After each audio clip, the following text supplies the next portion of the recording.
Itu andekan Nabi itu figur yang hanya soleh di luar, di dalam tidak soleh, pasti ini bocor. Siapa bisa nandingi perempuan? Pasti bocor. Tapi ternyata enggak. Makanya kata Ibnu Hajar al Asqalani dalam kitab Fathul Bari itu, adallu dalilin ala nubuwati Rasulillah Muhammad sallallahu alaihi wasallam adalah cerita para istrinya. Padahal mereka banyak, artinya banyak itu ya cemburu, ya macam-macam. Harusnya karena cemburu ini kan terus ceritanya ngawur. Ternyata enggak juga.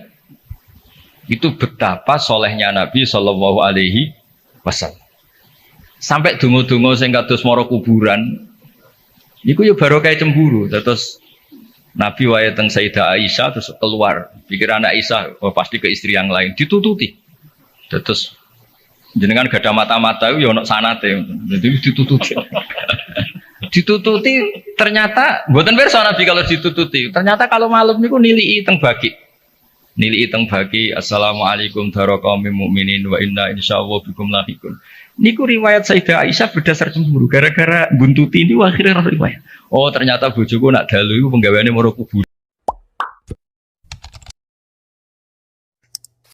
Peran perempuan yang paling luar biasa dan dicatat sejarah dan tidak akan dilupakan niku pengetahuan Khadijah Kubra, pengetahuan Sayyidah Khadijah tentang dalailun nubuwah, tentang bukti-bukti kenabian. Dados dalam banyak literatur perempuan itu dibahas beberapa kali di Quran. Sing paling masyhur tentu Maryam. Wonten Imro'atu Fir'aun. Nak sing diceritakno beling padahal bojone soleh niku nggih Imro'atu Nuh dan Imro'atu Lut. Tapi niku mboten usah diceritakno, mergo niku sing perempuan gagal niku. Terus, tapi kalau badhe cerita sekedhik, Sayyidah Khadijah niku garwane Rasulullah Shallallahu Alaihi Wasallam. Beliau itu sudah baca buku banyak. Di antara yang dibaca niku referensi sing di dokumen pamannya, namanya Warokoh bin Naufal. Niku semua alamat kenabian itu ada. Ini ku di antarane calon nabi.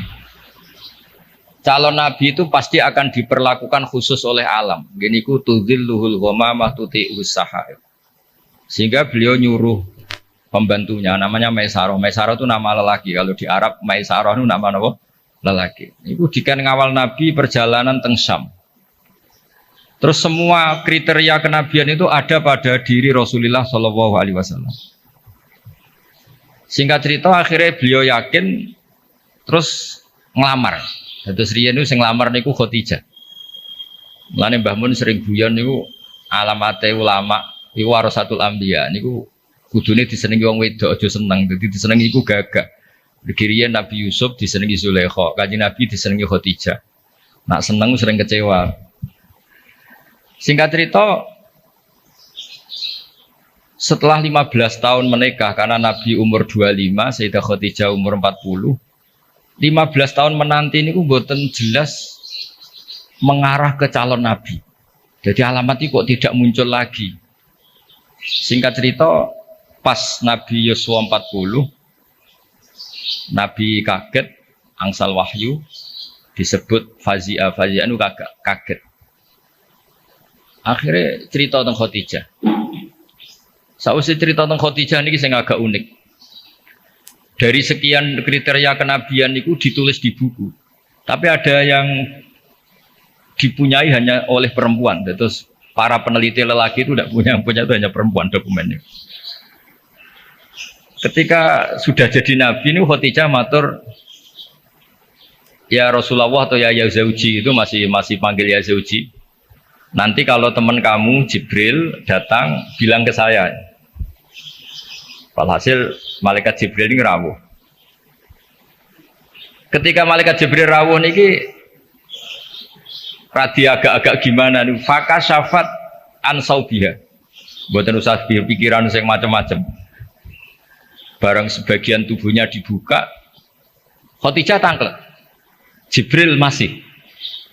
Jare Nabi lari. Terus ditutup malih, ditanya. Jibril ijek, sekarang datang lagi. Ternyata di antara dokumen yang dipunyai Sayyidah Khadijah, kalau Muhammad ini nabi betul, maka malaikat itu cirinya kalau melihat aurat perempuan tuh lari. Makanya ini dokumen hanya khusus perempuan. Padahal Khadijah ini tidak tahu malaikat tidak tahu, dan Nabi juga agak ngerti kalau posisinya dites. Jadi Nabi pas santai-santai mbek Khadijah bilang, engkau nak kancamu teko. Kalau istilahkan sohibukum, kalau yang memberi wahyu kamu datang, bilang ke saya. Itu bukti seakurat-akuratnya. Kalau seorang Nabi itu ummi itu makun tata terimal kita bualal iman, Nabi tidak tahu. Tapi definisi kenabian itu orang lain tahu semua. Maka kata para ulama, hampir semua ulama, andekan Tareh itu menulis awaluman amana mutlakon, itu yang menang Khadijah, bukan Abu Bakar. Jadi partai perempuan yang menang. Jadi andekan cara penulisan sejarah itu siapa yang pertama iman secara mutlak, tidak melihat kelompok dan golongan, pasti yang menang itu Khadijah, seorang perempuan. Mau ini sengudang ibunya itu dia menang no partai perempuan. Dari kalau ini rada wedi. Oke, yang jelas nih pertama dan terakhir kalau nuruti Mbah Jamil kalah tuwa. Nih, karena saya muslimat. Saya itu diundang muslimat pusat beberapa kali dereng meniyo. Kita orang orang sing luwih tuwa, jadi sakit bali loh. Jadi dereng kalau turuti hingga detik ini kita orang orang sing luwih tuwa. Tapi nak diundang sepon kan sakit ngancam jadi sidik.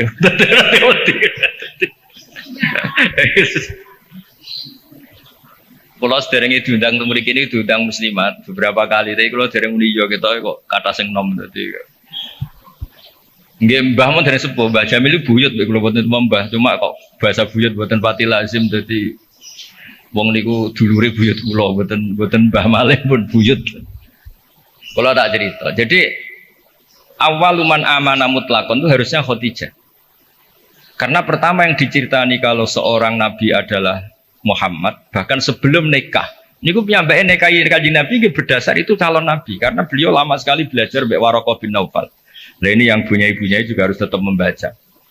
Karena ini temanya tafaqquh fiddin. Jadi membaca itu penting sekali. Sampai pengetahuan Khadijah itu pengetahuannya itu melampaui batas umurnya. Beliau menikahi Kanjeng Nabi berdasar referensi itu. Ketika yakin kalau Nabi adalah seorang Nabi, punya cara sendiri. Sehingga terus kata ulama, ketoknya kok ora sopan, wong wedok kok nomor siji. Terus ditareh itu diistilahkan awaluman amana minar rijal Abu Bakar, wa minan nisa Khadijah, wa minas sibyan Ali, wa minal mawali Zaid bin Harisah. Niku empon bahasa yang dipoles dengan kesopanan, karena ketoknya wong wedok kok nomor siji kurang etis. Terus partai minar rijal Abu Bakar, minan nisa Khadijah, minas sibyan itu Ali, minal mawali itu Zaid bin Harisah. Tapi andekan sejarah itu ditulis tanpa melihat golongan, tidak pakai kelompok lelaki, kelompok perempuan, kelompok anak-anak, pasti yang menang itu Khadijah. Jadi ini keunggulan perempuan.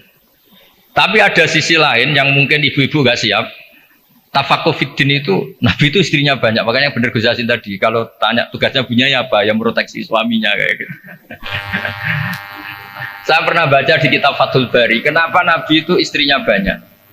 Itu diantaranya itu karena perempuan tuh orang paling nekat menceritakan jeleknya suami. Jadi kalau Nabi itu istrinya banyak, kalau beliau tidak soleh betul, pasti konangan. Karena perempuan pasti gak canggung-canggung menceritakan jeleknya suami. Nah ternyata dari sekian yang pernah dinikahi Nabi, semuanya solihah, semuanya kenangannya baik. Jadi rano sing cerita Nabi nak bengi turu ngorok ini buatan nanti. Aisyah yang paling cantik ini sering ngetes Nabi ini tidur di depannya. Ini Aisyah bukan Saudah, Aisyah. Ini ya Nabi tetap asik sholat. Padahal Aisyah itu istri paling cantik. Ketika Aisyah mengganggu tidur di depannya, Nabi malah ngendikan dari ini ata'abbadu li rabbi, aku mbarno tak sholat. Sampai Sayyidah Aisyah ketika putus asa ngendikan fa'uqaddimu hawahu ala hawaya, saya mengalahkan selera saya, mendahulukan selera beliau yang ingin sholat.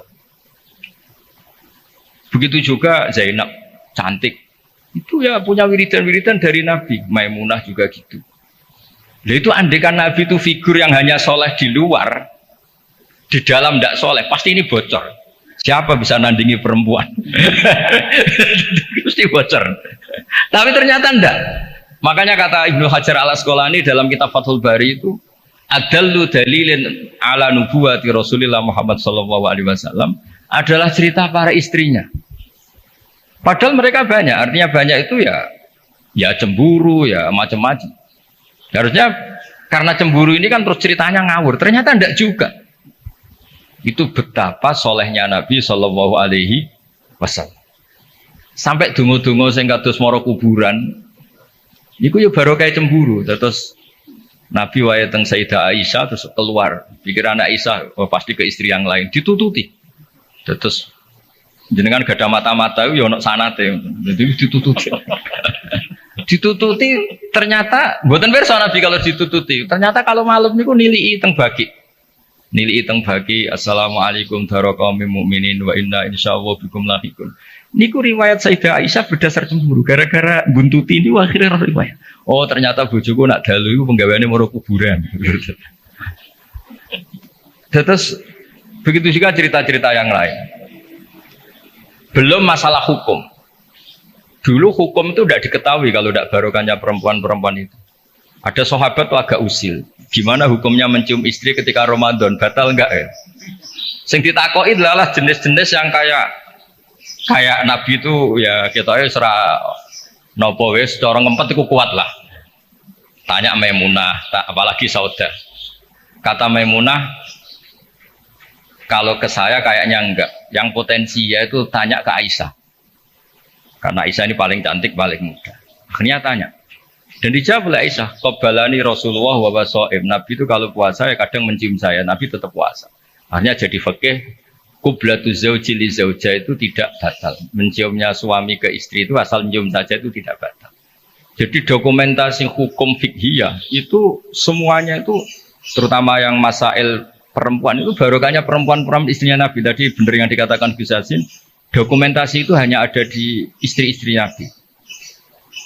Makanya kata Ibnu Hajar al Asqalani, andai kan tidak ada istrinya Nabi, maka dalailun nubuwah, kesolehan orang di rumah itu kan ukuran. Misalnya di luar kiai-kiai kadang ngetokno waroi zuhud, barang nang omah muangan tuh haduk. Jebule gayane mangan sithik iku mau jaim jaga imet tok. Ning jopo kadang-kadang maca ala kiai, serwapi jubahan serbanan, seneng omah wis karo kantok ngalor itu. Nabi itu ndak, meskipun di rumah itu ya priayi. Karena Nabi itu istighya'nya minallah, jadi merasa enggak nyaman itu dengan Allah. Jadi enggak beliau itu tetap sopan ketika di rumah. Di luar ya sholat, di rumah ya sholat, di luar ya ingat Allah, di dalam rumah ingat. Itu Nabi kalau mau sholat, itu senangnya bukan main. Itu yang cerita ya istrinya. Jadi Nabi itu kalau banyak masalah, itu keluar masuk, nggak tenang. Corong Jawa nggak jenuh. Itu ketika ada adzan Nabi alhamdulillah, arifna ya Bilal. Alhamdulillah waktu sholat sudah masuk, arifna ya Bilal. Ayo cepat Bilal datang ke sini, saya ingin istirahat. Itu istrinya tahu bahwa Nabi itu hiburannya tidak dengan istri-istrinya, tapi dengan sholat. Oh istrinya sampean tetap nggak tahu kalau suaminya gitu, pasti tidak tahu karena tidak ada buktinya. Itu Nabi itu kalau belum sholat tuh keluar masuk. Tapi ketika waktu sholat terus arifna ya Bilal, ayo aku kasih istirahat Bilal. Tuh kalau mau sholat tuh senangnya bukan main. Makanya ketika waqurratu aini fisol. Dan itu kesaksian seorang perempuan. Itu nggak mungkin nggak benar itu karena tadi sekali nggak benar. Digeger, corong Jawa dikeranyam kira-kira gitu. Jadi ini cerita-cerita unik yang mungkin harus dikaji ya, karena ini disebut tafaqquh fiddin. Tapi perempuan juga ketika nyuwun sewu sudah tidak benar itu ya berat. Makanya ini yang kita harus hati-hati.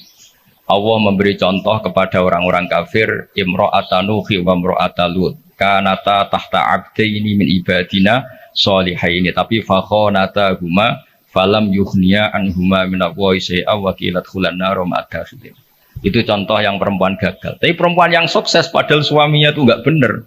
Ada juga contohnya wa imra'ata Fir'aun. Sehingga di Indonesia alhamdulillah barokahnya Rasulullah sallallahu alaihi wasallam. Contoh yang pertama itu hampir jarang terjadi. Yang suaminya soleh, perempuannya tidak solihah itu jarang. Tapi kalau yang lelakinya tidak soleh, perempuannya tetap soleha itu banyak. Jadi alhamdulillah itu barokahnya Rasulullah SAW. Jadi kebalik kalau di Indonesia malah suaminya nggak bener, istrinya itu bener, solihah itu. Itu nggak benernya suami jenengan tuh cek sepele ini Fir'aun. Jadi di Quran tuh cerita ada orang solihah tuh istrinya Fir'aun, nggak tanggung-tanggung, tapi termasuk legenda. Jadi intinya Quran itu sangat ngapresiasi kesalehannya orang perempuan sampai ada surat Nisa, ada surat Mumtahanah.